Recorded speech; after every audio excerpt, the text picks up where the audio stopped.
Joining us now, as he does every Thursday, is our buddy Scott Rintoul with plenty to discuss, both hockey and football. How are we doing, Scott? I am doing very well, guys. Happy August. Glad you guys got a little vacay time, but nice to be conversing with you once again. Yeah, yes, absolutely. I hope you enjoyed Tofino and the last time we talked to you. Robin Lehner going to miss the season for the Vegas Golden Knights. How does that change the equation, if at all, for the Vancouver Canucks in the Pacific Division?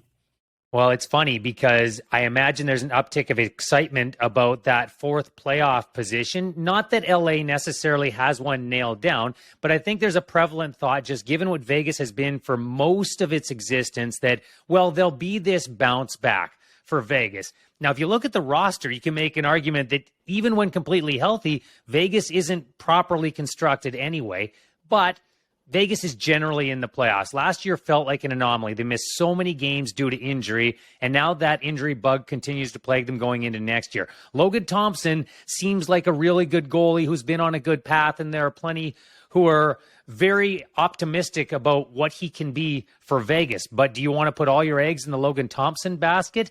This has been an organization that's been very aggressive in the past. Do they go out and try to swing a deal with the New York Islanders to get a goalie? Do they try to swing a deal with the San Jose Sharks, who have 3 guys right now, to get a goalie? I'm eager to see what Vegas does. If you're Vancouver, your chances have improved. And yet on the other side, guys, I bet there's a part of the Canucks contingent out there that says, hold on a second. Don't get blinded by this one season and a better opportunity to make the playoffs. Stick to what you're supposed to be doing over the next 2 or 3 years here. Don't go all in just to get in the dance right now. Not all in, but it's going to be very tantalizing to look at what's happening here to Vegas and be like, there's a playoff spot that we probably had penciled into a Vegas team, a healthy Vegas team. But I mean, their 2 top stars now, even on the forward lines, are very brittle in Eichel and Stone. I mean, there's good reason to believe they're not going to be a playoff factor right now. No, I agree with that, Blake. And so I guess at what cost are you willing to be a playoff team this year? Because as currently constructed, you can make the case Vancouver is a playoff team, a playoff bubble team, certainly in the mix with the way they played the second half of the season. Are you willing to do that and risk JT Miller's asset value? Are you willing to do that? Are you willing to run that all the way up to the trade deadline, which maybe you're doing anyway? Or if you get there and now all of a sudden you're in a playoff position, well, yeah, we know it might be a Johnny Gaudreau situation at the end of the year. Are you willing to do that? I think that's where the bigger decisions come in. I don't suggest all in terms of, hey, go out, really fortify this roster at the expense of future assets. I'm talking about what you can do on the roster right now. Do you all of a sudden change plans? I'm not sure you should, but it'll be interesting to see what the Canucks management decides. I know I'm the ABV guy, but perhaps we should point out they didn't make the playoffs last year, right? No, I don't know where this notion comes from that they're a lock to make the Stanley Cup playoffs this year just because they're going to have Jack Eichel for a full season. A lot of the depth has gone out of that organization as they've chased shiny object after shiny object. We should also probably mention Laurent Brossoit, Surrey's Laurent Brossoit, who may factor there in goal. He's under contract as well. Okay, so Scott, that brings us to the Vancouver Canucks. And look, a little bit of cap space to play with, not a whole lot, but of course you can do some things, particularly if they're going to keep Michael Furland and use his contract as some LTIR space. We had the discussion about PK Subban, who's still out there in unrestricted free agency. And if not PK Subban, then another right shot defenseman to shore up the weakest position on the club. Would you be for that at this stage of the game? It's got to be a sweetheart of a deal, doesn't it? It's got to be short term and it's got to be really low money. Not only because of the fact that, as you mentioned, Matt, they don't have a lot to play with right now, and I'm interested to see what cap finagling they're able to do up between now and the start of the season. But the other part of this is PK Subban's health has not been great over the last few years. We're not talking about PK Subban, Norris Trophy winner, PK Subban, top pairing guy. Everybody knows that by now. Could you go in on this player? Low risk? Absolutely. Play the right side. But there is risk both on the contract front and risk on the injury front when you're talking about PK Subban. The Young Stars tickets are going on sale tomorrow. Is there a prospect that would have you driving up the Coca-Cola to go to Penticton in a month's time. They're suspecting that Linus Karlsson, Danila Klimovic will be at the top of that list. What do you think the interest is going to be like from Canucks fans? I think it's going to be really high. This has been gone for a long time. Mm-hmm. It's a great venue. It's a great place to be at the time of the year when Young Stars happens as well. And it's not just the Canucks prospects you get to see. This is such a great opportunity for hockey fans who don't get out to Canucks games on the regular. And the price point is so much more affordable. And it's a great place to go. I think the interest level is going to be extremely high. It's always a very well-attended event. I think it'll be great. It's so awesome to have this event back in BC's interior. Yeah, traditionally a lot of Oilers fans come on down from either northern BC or across the line and pack the place. And I imagine traditionally they had a lot of prospects, man. Well, true, and traditionally I think they're going to bring 3 first-rounders to it in Schaefer, Bourgault, and Holloway. So, and of course, pretty good NHL team right now too. So I think the orange and blue of the Edmonton Oilers, their fan base is going to represent pretty well there, as has been the case traditionally. Just before we move on from hockey, we had a good debate earlier this week on Ryan Kesler, who was all down for a one-day retirement contract with the Vancouver Canucks. Would you go there, Scotty? No, I wouldn't. And it's nothing against Ryan Kesler whatsoever. And if that's what Ryan Kesler wants to do and the Canucks are agreeable to it and they want a short-term PR bump, okay. That's so passé in my mind. It doesn't need to be done. His legacy isn't going to be affected one way or another. People are going to remember Ryan Kesler, how they remember Ryan Kesler.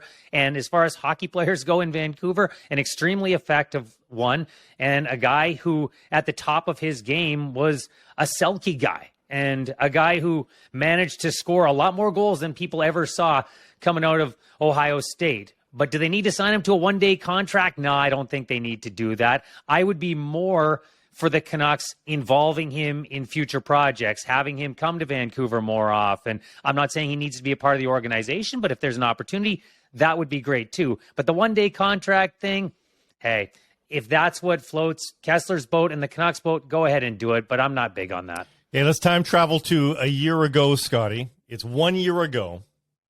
CFL season's early, the weird CFL season that we had. It's just getting going at this time last year, if I'm not mistaken.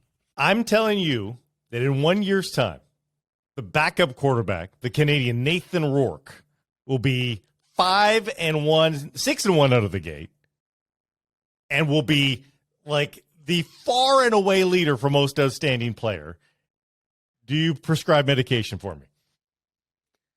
Probably, but I'm doing my happy dance if you're selling me on that. And Matt and I have a long history of arguing about this, and my great desire for the CFL quarterback. So I'm always going to be on the optimistic side of this. But I don't want to correct you here, Blake, but I will, because Nathan Rourke was the starter on day one last year for the BC Lions. All right.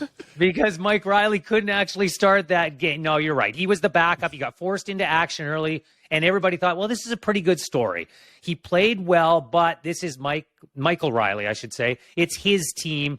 And then as the season went on, Rourke showed a couple of things. But can he do it as the guy? Well, man, has he done it and then some. And there's some learning to do. And what I loved about his performance last game was the way he used his legs. I don't need him tucking and running all the time, but that is an asset this young man possesses. And I think when the Lions had a couple of their little offensive swoons this season, it hasn't happened often, but when they did, it's because I think Rourke got a little bit too static. He is adamant about making his reads, going through his progressions, and that's great because that should be the foundation.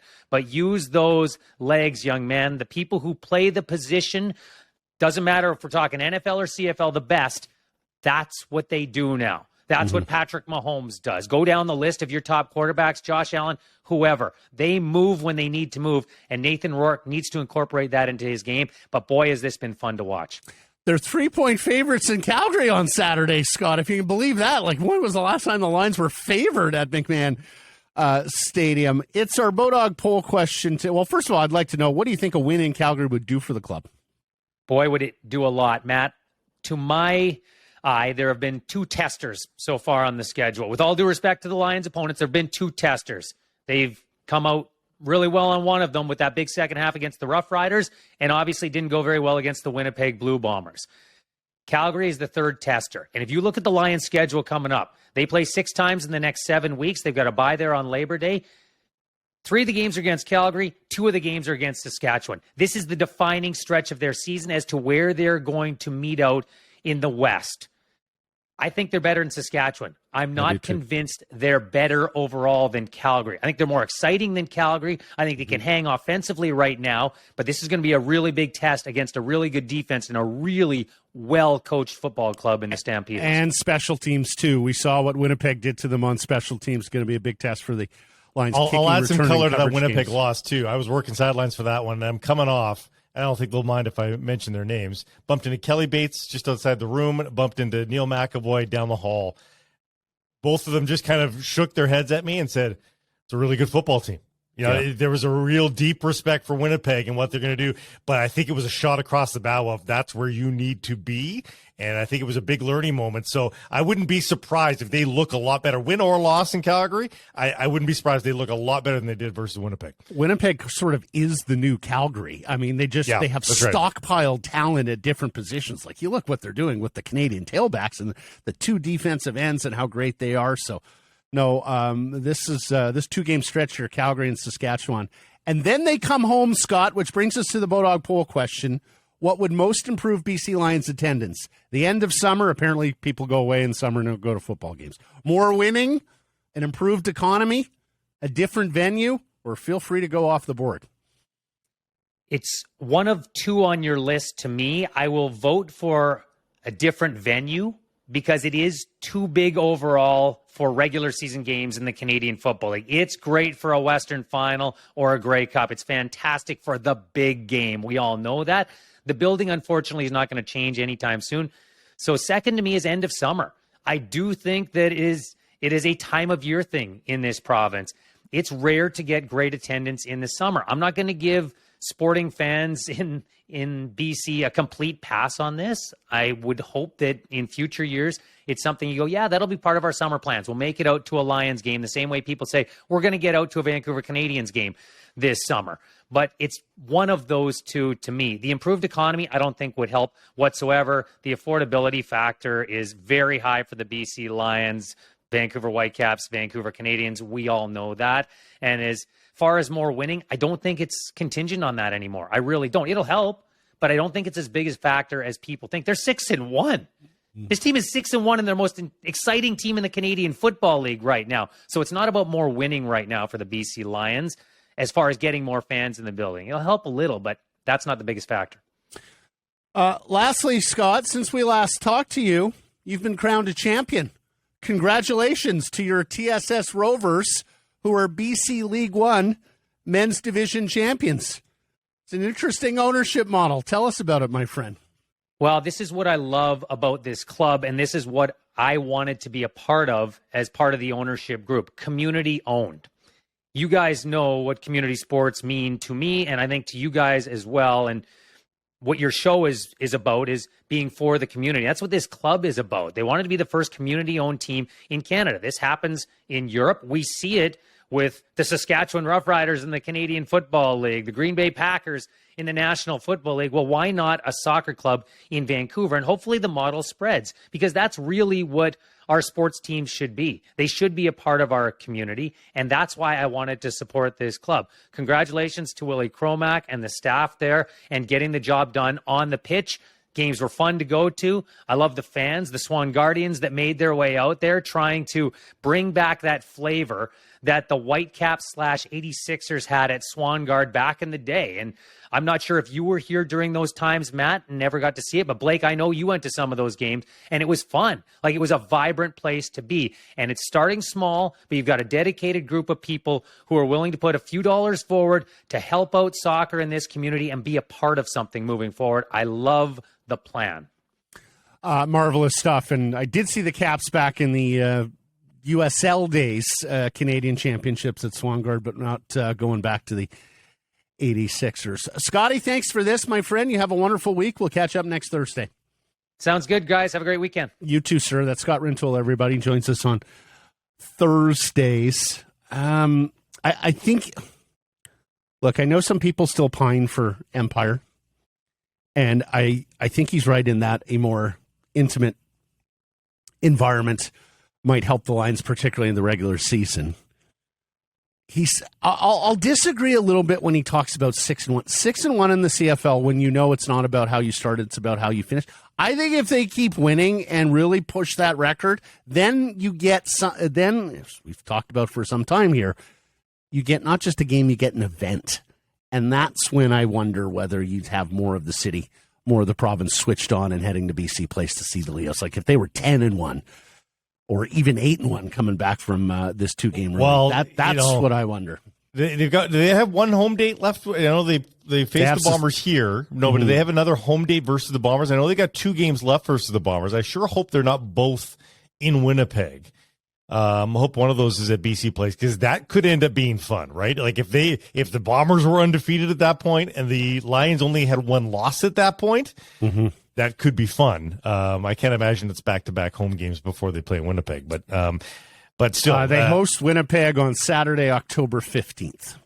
It is the third to last game of the season. Yeah, and their final home game on the schedule. That could be a big one. And then they're in Winnipeg for the Week 21 finale, which... So theoretically, that could be a 1 loss versus an undefeated team. I mean, there is a world in which that exists. Yeah, theoretically. A long way to go for both teams, of course.